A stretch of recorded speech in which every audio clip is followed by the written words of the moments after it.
कैसे आप सब। आज का एक छोटा सा इन्फॉर्मेशन और है जो मैं आप लोगों को शेयर करना चाहता हूँ। वो है इंटरकूलर। कंप्लीट इंटरकूलर के बारे में आपको हम एक्सप्लेन करेंगे, उसके बारे में हम आपको बताएंगे इंटरकूलर का काम क्या है, अगर ये ख़राब हो जाए तो क्या सिम्टम्स है और ये कैसे वर्क परफॉर्मेंस करता है। ठीक है, तो एक बार मैं दिखा देता हूँ। सबसे पहले ये जो कंप्लीट असेंबली है, ये जो असेंबली कंप्लीट इंटरकूलर है। ठीक है, इंटरकूलर सबसे पहले इंटरकूलर क्या है। इंटरकूलर हमारी डीजल व्हीकल है उसमें यूज़ होता है, प्लस पेट्रोल और सीएनजी उनमें भी यूज़ होता है। बट कंडीशन ये है, जिस गाड़ी में टर्बो चार्जर लगा होगा उस गाड़ी में इंटरकूलर 100% लगा होगा। ठीक है, अब इसका इंटरकूलर का काम क्या है। इंटरकूलर का काम है जो टर्बो चार्जर से जो हाई टेम्परेचर की जो एयर आती है, उस एयर का टेम्परेचर को रिड्यूस करने के लिए हम इंटरकूलर का यूज़ करते हैं। ठीक है, अब इंटरकूलर काम कैसे करता है। इंटरकूलर काम हमारा करता है, जो हमारा कोई भी इंजन को वर्क करने के लिए हमारे 4 स्ट्रोक होते हैं, suction stroke, compression stroke, power stroke और एग्जॉस्ट स्ट्रोक। डीजल व्हीकल की अगर हम बात करें, हमारे पास डीजल व्हीकल है, डीजल व्हीकल की अगर बात करें तो उसमें सक्शन स्ट्रोक के हमारा क्या होता है, एयर आता है। ठीक है, कंप्रेशन स्ट्रोक जो एयर आई उसको हम कंप्रेस करते हैं। कंप्रेशन स्ट्रोक का जैसे ही हमारा कंप्रेशन के हमारा क्या फ्यूल इंजेक्टर डीजल को स्प्रे करता है और उसमें आग लगती है और हमें पावर मिलता है। और जो बचा क्या है, लास्ट में हमारा क्या होता है, एग्जॉस्ट स्ट्रोक जिसको बोलते हैं। जो धुआं बचा हुआ वो एग्जॉस्ट स्ट्रोक होता है, बाहर निकल जाता है। जो एग्जॉस्ट गैस है, जो एग्जॉस्ट गैस से हमारा क्या टर्बो चार्जर रन होता है। टर्बो चार्जर जब रन होगा तो उसमें क्या है, कंप्रेशन व्हील और टरबाइन व्हील होता है। तो वहाँ से क्या है, जो हमारी एयर फिल्टर से नॉर्मल जो हवा जा रही है उस एयर को हाई प्रेशर हाई टेम्परेचर में कन्वर्ट करके बूस्ट करता है। टर्बो चार्जर बूस्ट करेगा तो उसका क्या है, जो एयर गई है उसका क्या है, टेम्परेचर इंक्रीज हो जाएगा। अगर अभी एक लड़के ने जो पूछा था कि सर ये इंटरकूलर लगाया ही क्यों है, इसका नीड क्यों पड़ा, ये कंप्लीट पेमेंट बचा लेती क्योंकि हम इसको डायरेक्ट भी इंजन सिलेंडर के अंदर भेज सकते थे।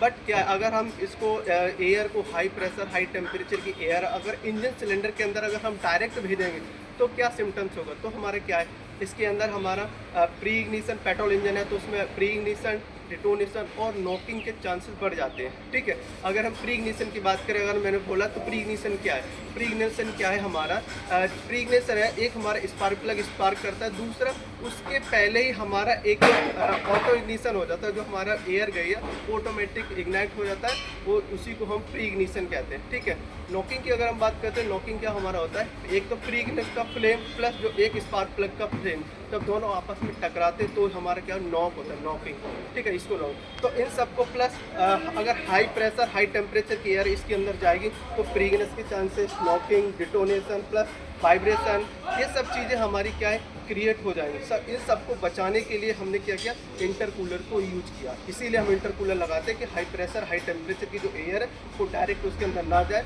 अब लगाने का मकसद क्या, पर्पज़ कैसे लगाने से हुआ क्या है, जो हमारी हाई टेम्परेचर की जो एयर अगर होता है तो उसका क्या डेंसिटी है वो बिल्कुल ख़त्म हो कम हो जाता है, फिर वो पतली हो जाती है। एयर ना गर्म होने के बाद क्या पतली हो, उसकी एयर की डेंसिटी को बढ़ाने के लिए हमने इंटरकूलर यूज़ किया। अब कैसे पास आउट होता है, जो हमारी एयर है इंटरकूलर से जो टर्बो चार्जर जो एयर आती है वो इस पाइप के थ्रू होते हुए, अब इसमें क्या है हमारा, ये हमारे इसको बोलते हैं हम ट्यूब। ठीक है, और ये जो होता है ये होता है फिन्स। एक बार दिखाओ पास में, ये जो लाइन है ये हमारी क्या है, ट्यूब बोलते हैं। और ये जो अंदर इसको होते हैं फिन्स होते, जो हमारी एयर आई है इसके थ्रू पास आउट होता है। ठीक है, और जो फिन्स है जो हमारे क्या है आगे रेडिएटर के आगे लगता है, तो फिन्स के थ्रू क्या जो बाहर की एयर है, जो एयर एंड एटमॉस्फेयर की जो एयर ठंडी है वो इसमें पास आउट होता है। जो हॉट एयर है उसको क्या है, ठंडा करता है। और जो ठंडी एयर है वो हमारा कहा जाता है अपना ये इनटेक मैनिफोल्ड में हमारा एयर ये चला जाता है। ठीक है, अगर ये ख़राब हो जाएगा, ख़राब होने के चांसेस क्या है इसके, एक तो ये चॉक हो जाएगा।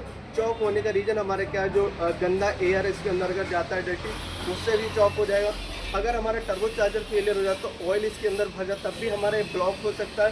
ठीक है, फिजिकली डैमेज हो सकता है, क्रैक भी हो सकता है। क्रैक होने का रीज़न क्या है, हमारा हाई प्रेशर हाई टेम्परेचर का जो एयर होता है इसके अंदर प्रेशर क्रिएट हो जाता है तो ये फट भी जाता है, क्रैक हो जाता है। ठीक है, अगर ये ख़राब हो जाएगा, हमारा इंटरकूलर ख़राब हो जाए तो हमारा सबसे पहले पिकअप का इशू आएगा, क्योंकि एयर जो प्रॉपर जाना है, क्योंकि हमारा या तो चॉक है या फिर लीकेज है, तो जो एयर इस इनटेक मैनिफोल्ड में जाना चाहिए वो नहीं जाएगा, तो जिस वजह से हमारा क्या होगा, पिकअप में प्रॉब्लम आएगा, माइलेज में भी प्रॉब्लम आएगा। ठीक है, जो पावर एक मिलना चाहिए, जब हम एक्सीलेटर देंगे प्रॉपर एक जो पावर हमें मिलना चाहिए वो नहीं मिलेगा।